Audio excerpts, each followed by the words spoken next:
দরিদ্র কৃষকের রহস্য পর্ব এক। শিবগঞ্জের এক ছোট গ্রাম, সবুজ ধানের মাঠ ঘেরা শান্ত একটি জনপদ। সেই গ্রামের শেষ প্রান্তে থাকত দরিদ্র কৃষক রহিম। রহিমের জীবন ছিল সংগ্রামে ভরা। তার বাবা অনেক আগেই মারা গিয়েছিল। বাড়িতে ছিল অসুস্থ বৃদ্ধ মা। ছোট একটা ভাঙ্গা কুঁড়ে ঘর ছিল তাদের আশ্রয়। প্রতিদিন ভোর হওয়ার আগেই রহিম উঠে পড়ত, কাঁধে কোদাল, হাতে পানির কলসি, সেই মাঠে যেত ফসল বাঁচানোর চেষ্টা করতে। কিন্তু ফসল ভালো হতো না।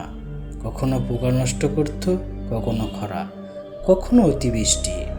গ্রামের মানুষ তাকে ভালোবাসত, কিন্তু সাহায্য খুব কমই করতে পারত। রহিম তবুও কখনো অভিযোগ করত না।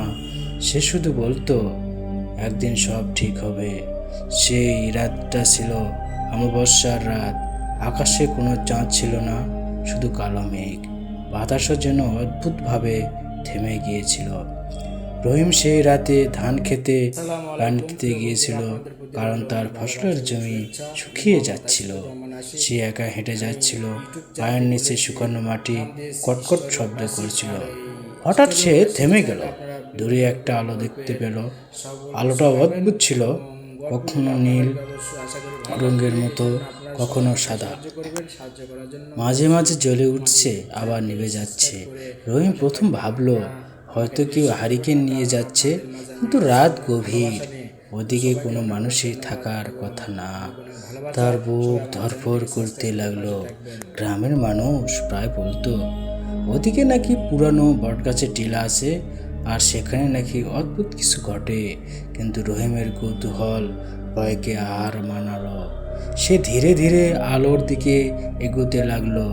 যতই সে এগোতে লাগলো, ততই বাতাস ঠান্ডা হয়ে গেল। ধান গাছগুলো হালকা দুলতে লাগলো। হঠাৎ একটা অদ্ভুত শব্দ শুনতে পেল, যেন কেউ ফিসফিস করে কথা বলছে। ফিরে যাও। রহিম থমকে দাঁড়ালো, চারদিকে তাকালো, কেউ নেই, শুধু রাতের অন্ধকার আর বাতাসের শব্দ। সে আবার হাঁটা শুরু করলো, আবার সেই ফিসফিস শব্দ, ফিরে যাও, এখান থেকে চলে যাও। রহিম গলা শক্ত করে বলল, কে তুমি? দেখাও নিজেকে। কোনো উত্তর নেই, শুধু বাতাসের শব্দ। কিছুক্ষণ পর সে বট গাছের কাছে পৌঁছালো।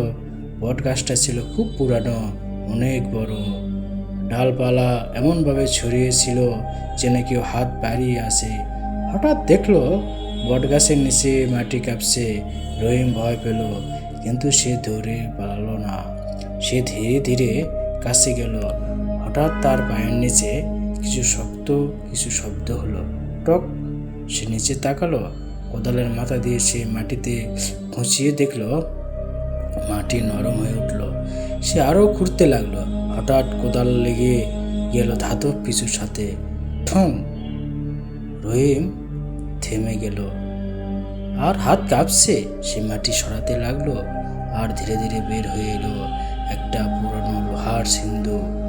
সিন্দুকটা অনেক পুরানো, গায়ে অদ্ভুত অদ্ভুত চিহ্ন খোদাই করা। রহিমের হৃদস্পন্দন বেড়ে গেল। ঠিক তখনই হঠাৎ বাতাস তীব্র হয়ে উঠল। গাছের পাতা ঝড়ের মতো কাঁপতে লাগলো। দূর থেকে আবার সেই ফিসফিস কণ্ঠ, খোলো না, খোলো না। রহিম ভয় পেল। তার মনে হলো সে পালিয়ে যায়, কিন্তু তার জীবনের কষ্টগুলো তার সামনে ভেসে উঠল। মায়ের অসুস্থ মুখ, ঋণের কাগজ, খালি হাতের হাড়ি। সে ধীরে ধীরে সিন্দুকের দিকে হাত বাড়ালো। হাত কাঁপছে, শ্বাস ভারী। সে সিন্দুকের ঢাকনা ধরল। ঠিক তখনই আকাশে বজ্রপাত হলো। এক মুহূর্তে চারপাশ আলোকিত হয়ে গেল। সে সিন্দুক খুলে ফেলল, আর সাথে সাথে সিন্দুকের ভিতর থেকে বের হতে লাগলো কালো ধোঁয়া। ধোঁয়াটা ধীরে ধীরে আকাশের দিকে উঠতে লাগলো। ধোঁয়ার ভিতরে যেন একটা ছায়া দেখা যাচ্ছে। রহিম ভয়ে পিছিয়ে গেল। ধোঁয়ার ভেতর থেকে শোনা গেল গভীর ভয়ঙ্কর কণ্ঠ, অবশেষে তুমি আমাকে মুক্ত করলে। রহিম কাপা গলায় বলল, তুমি কে? ধোঁয়ার ভিতর থেকে ধীরে ধীরে একটা ভয়ঙ্কর ছায়ামূর্তি তৈরি হতে লাগলো। লাল চোখ, ভারী কণ্ঠ, অদ্ভুত হাসি। সে বলল, আমি সেই গল্প যাকে মানুষ ভুলে যেতে চায়। রহিম কিছু বুঝতে পারল না।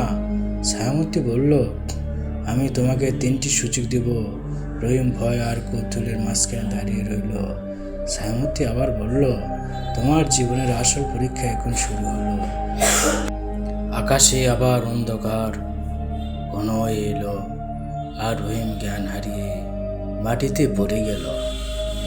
দ্বিতীয় পর্ব আসতেছে। চ্যানেলটি সাবস্ক্রাইব করে রাখুন। সবাইকে ধন্যবাদ। ইনশাআল্লাহ।